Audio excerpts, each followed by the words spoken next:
Something is breaking inside Britain's mortgage system right now, and if you're planning to buy a home in the next 12 months, what I'm about to reveal could save you from a devastating rejection that you never saw coming.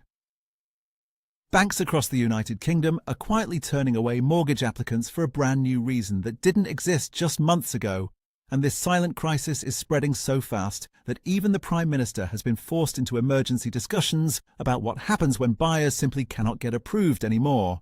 Subscribe to UK Housing Watch right now if you want daily updates on exactly what's happening in the UK property market. Because the information I'm sharing today is the kind of insight that separates those who succeed from those who lose everything. Let me be absolutely clear from the start. This is not about bad credit scores, this is not about low deposits, and this is not about self-employment income verification. Those are yesterday's problems. What's happening now is something entirely different and far more dangerous for ordinary British families trying to get onto the property ladder or move up it. The new rejection reason sweeping through high street banks and specialist lenders alike is called Future Affordability Risk Assessment, and it's fundamentally changing who gets approved and who gets denied in ways that nobody outside the lending industry fully understands yet. Here's how it works in practice. Lenders are no longer just looking at whether you can afford the mortgage today, they're now using predictive algorithms to estimate whether you'll still be able to afford it in 5 years, 10 years, even 15 years from now. And if their computer models flag any uncertainty about your future earning potential, your application gets rejected before a human being ever reviews it. Wait, here's the part nobody is talking about. These algorithms are pulling data from sources you've never consented to share, including industry employment forecasts, automation risk assessments for your specific job role, and economic projections for the sector you work in. A teacher in Manchester was rejected last month, not because of anything wrong with her current finances, but because the algorithm determined that public sector wage growth would likely fall below inflation over the next decade, making her a future affordability risk. A software developer in Bristol was denied because the system flagged artificial intelligence as a threat to coding jobs within the mortgage term. This is happening right now, this week, across every major lender in Britain. The Prime Minister received a classified briefing showing that rejection rates have surged by nearly 40% among buyers aged 35 to 50, precisely the demographic that should be moving into family homes and driving the housing market forward. Downing Street is reportedly furious because this lending pullback threatens to crash transaction volumes just when stamp duty changes are supposed to be stimulating the market, and ministers are scrambling to understand why banks have suddenly become so risk-averse without any regulatory instruction to do so. The answer lies in what happened to lenders during the last economic shock. They got burned badly by defaults they didn't see coming, and now they're overcompensating by trying to predict every possible future scenario that could lead to a borrower struggling with payments. But here's where this gets really terrifying for anyone trying to navigate the current market. The criteria being used are almost impossible for applicants to see or challenge. When you get rejected by a mortgage lender, they're not required to tell you it was because their algorithm thinks your industry is declining or your job might be automated. They simply say you don't meet their current lending criteria and send you on your way. First-time buyers are being hit hardest because they typically have shorter employment histories, which means the algorithms have less data to work with and default to pessimistic assumptions about future stability. I've spoken to mortgage brokers in London, Birmingham, Leeds and Edinburgh who all confirm the same pattern. Young professionals with excellent credit scores, solid deposits, and stable jobs are being rejected at rates they've never seen before, and when they ask why, nobody can give them a straight answer. Wait, here's another part nobody is talking about. Buy-to-let landlords are facing an even more aggressive version of this assessment because lenders are now modelling future rental demand, potential rent controls, and EPC upgrade costs into their affordability calculations.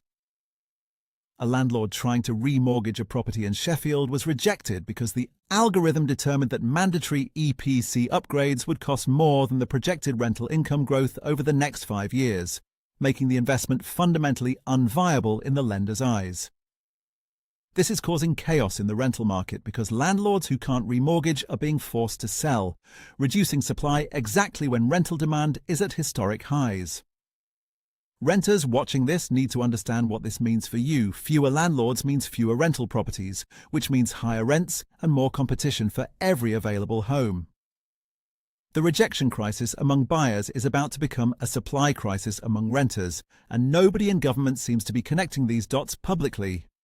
Homeowners who already have mortgages might think they're safe, but wait until you try to remortgage when your current deal expires. The same algorithms that are rejecting new buyers will assess you when you apply for a new rate.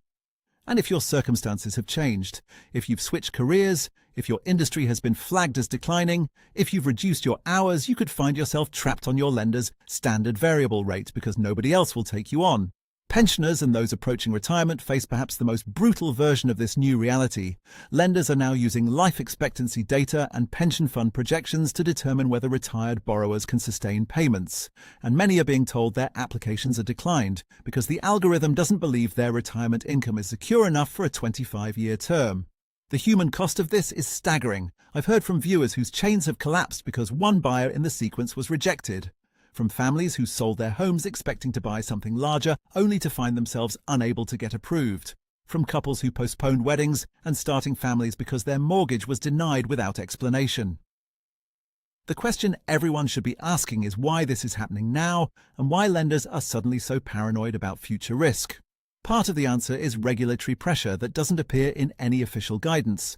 Banks have been quietly warned that if defaults rise, they'll face scrutiny over their lending decisions, so they're protecting themselves by rejecting anyone who might possibly struggle, even if the probability is low.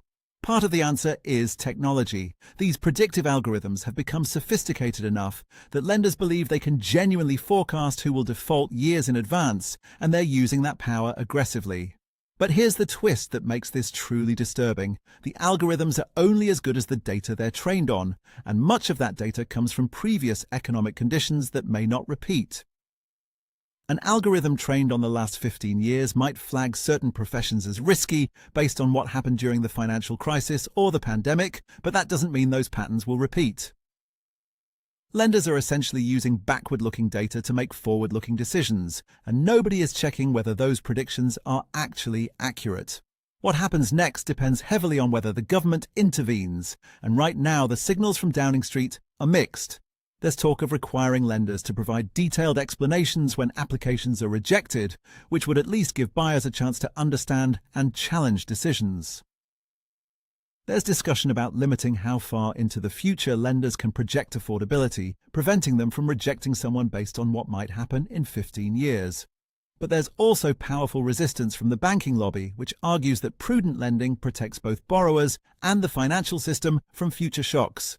Here's what you should watch for in the coming weeks. Any announcement about mortgage lending guidance from the Financial Conduct Authority could signal whether regulators are going to rein in these algorithms or let lenders continue tightening criteria. Watch Rightmove and Zoopla data for falling transaction volumes, because if rejections keep climbing, we'll see it in the sales figures within months. Pay attention to repossession statistics, because if lenders are right about future affordability risks, we should eventually see rising defaults among those who were approved under older criteria.